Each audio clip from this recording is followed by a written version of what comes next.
हमें आपने सभी के प्रणाम करे छिए।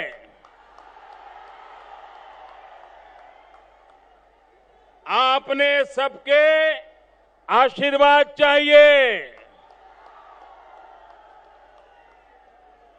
हम भागलपुर के इस धरती और अपने सबके प्रणाम करिए छिए। भारत माता की राजा जनक, सीता मैया,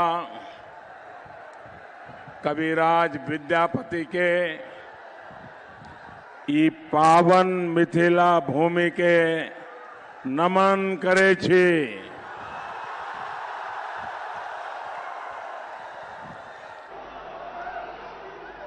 सीता मैया,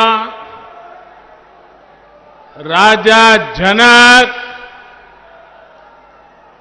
कविराज विद्यापति के ई मिथिला भूमि के नमन करे छी।